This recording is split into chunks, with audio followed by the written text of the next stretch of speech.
with the long black locks. Always on the lookout for them long black locks. All of that, tell me your name and why you think that fucking music. Hi guys. Remember last video when I said maybe even gaming content coming? Do you guys want to see cozy gaming content? Because I would love making it. Well, this is it. This is gaming content. And since the EA CEO has gotten some backlash over saying that Veilguard flopped because it didn't have certain online features and multiplayer,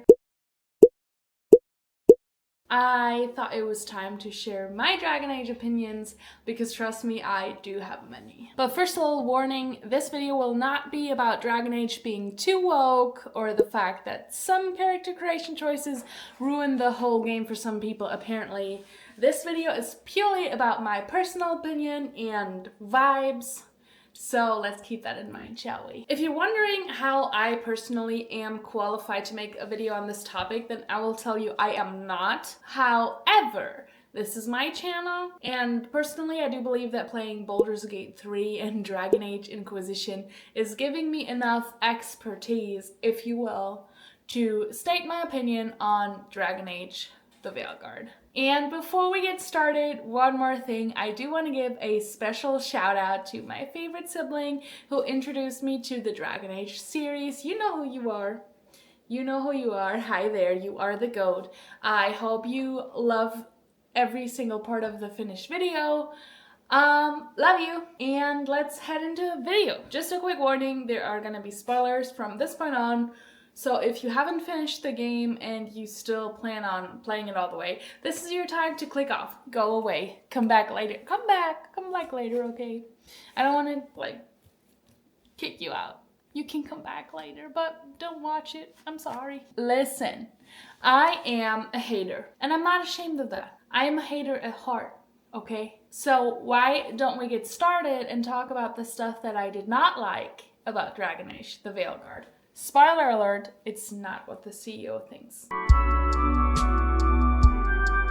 I think my main issue that I had with the Veilguard was a general feeling that the writers tried to play it safe a little bit too much. A little bit too safe with the dialogue choices, and I wasn't too pleased with some of the interpersonal dynamics. But let me start from the beginning. The first, maybe 8 hours of Veilguard have received a lot of criticism based on the dialogue, and I have to agree with that sentiment because honestly I kind of felt like I was watching an episode of Dora the Explorer with how explanatory the intro was, and at some point I was asking myself, do the other characters think I'm dumb? Do the producers think I'm stupid? But that's honestly just a problem in the beginning of the game, so I can look past it. However, what I cannot look past is that the characters, especially Rook and the companions, did seem kind of flat, which made me super sad because that's like my favorite aspect. I just spilled coffee on my jeans. But what I cannot look past is I feel like the characters, especially Rook and the companions, do feel flat, which made me so sad because that's like my favorite thing in this genre, right? I ended up liking all of the companions, but I did think that there was not a lot of character development going on and the characters were very much one-dimensional. And I could not help myself but compare the characters to some of the characters that I've met in Baldur's Gate 3 or even Dragon Age Inquisition.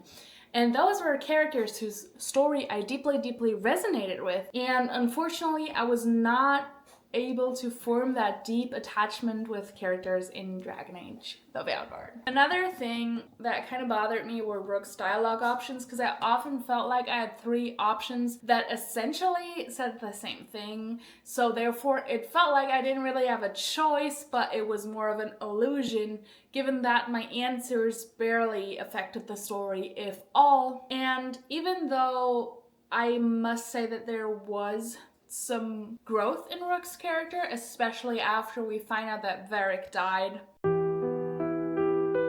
there just wasn't too much personality for me. But I did really enjoy the character growth after Varric's death, when Rook found some strength in themselves and their ability to handle things on their own. I just would have enjoyed maybe a little bit more. There is also one particular scene that rubbed me the wrong way, and that is the scene where Tosh gets misgendered by Isabella. For it. Best part is, while Tasha's pounding that snake's nose, she's still holding the ruby in her other hand. Maker's panties, I was so proud. Oh, Ah, shit. They're still holding it, sorry. What are you doing? Pulling a barb. Oh, okay. a barv?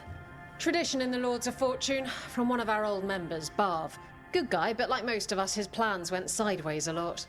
Bad blood among your crew's not good for morale, but there's not always time for big, drawn-out apologies. So, when one of us screws up and we know we've screwed up, we do a quick 10 to put it right. Pulling a Barv.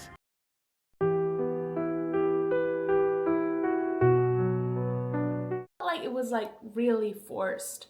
So I felt like the scene just wasn't genuine. I did talk to some people within the trans community, and I heard that a lot of people were actually unhappy with this scene too, because if they were to be misgendered, they would not like that kind of response. Like they would not like somebody like drawing attention, making a big deal out of it. They would just prefer if you're like, oh, I'm sorry, and then move on. And then move on from the situation. Last but not least, and this is kind of a side note, but it really bothered me that the Veilguard gave me insane motion sickness for some reason. And it wasn't until I talked to a friend about it that I realized it was the game's fault, that I kept feeling like super sick at night. I was like, what is going on? But yeah, it was the game. I was able to mostly overcome that by changing some settings, albeit losing a little bit of the quality too, so that was kind of a bummer. So I still thought that was kind of like worth noting in my little realm of things that I didn't like. So those are really the things that I disliked the most. Now it is time to head on to the things that I really liked about the game. One thing that really stood out to me in the Veilguard was the representation of both queer people and also different body types in general. My Rook was plus size, and it just made me really happy to have that option and just to feel a little bit more seen.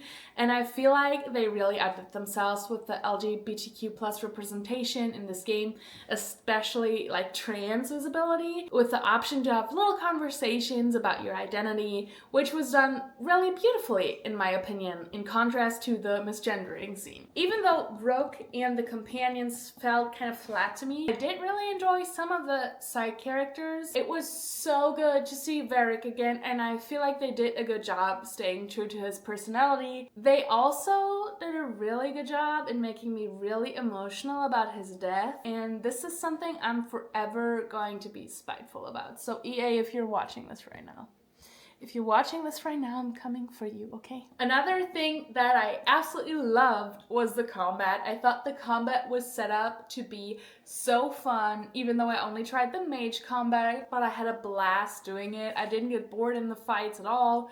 The animations were super cool. I loved the little special attacks. And given the fact that I actually hated the combat in Inquisition and was struggling a lot, this was a breath of fresh air. I'm also currently playing Dragon Age Origins, and the combat is, I don't like it. It's auto combat, I don't like it at all. So I feel like we can give a little praise to Veilguard for having some super fun combat. But more than anything, I enjoyed Solus in the whole game. The banter between him and Rook was so entertaining, and what I like the most is that throughout the whole game, I never knew if I could really trust him or not. I also really appreciated learning about like kind of the backstory with him and Mythal and the elves. So in my opinion, that makes Solus the most well-rounded character in this game, and the scenes with him were also my absolute favorite scenes in the game. And last but not least, was pretty excited about knowing what was going on and what I need to do at all times, because I'm not gonna lie, Inquisition had me really confused at times, so I did really like that too. Because in comparison, it was just very like straightforward. What quests can I do? Where do I have to go? Versus in Inquisition, I needed a lot of help to get through the game, even though I did love it a lot. Little honorable mention before we end this video, I really like the aesthetics of the game. The art was beautiful. I like the world, I like the designs, and of course this had to be mentioned. All of this being said, I would definitely buy the game again. For full price, probably not. Probably not, especially given the fact that it went on sale like a month after the release and I was so pissed. But I did have a fun time playing it in general, and even if it won't make the cut to be one of my favorite games of all time, I enjoyed playing it and I could see myself doing a second playthrough sometime down the line. Alright, you guys, that was it for this gaming related video. Thank you so much for watching. I hope you like the different type of content, and let me know what kind of other games you would like me to talk about in the future. As a very small channel, it would mean the world to me if you like the video and hit subscribe button. And yeah, until next week, have a good week. Bye bye.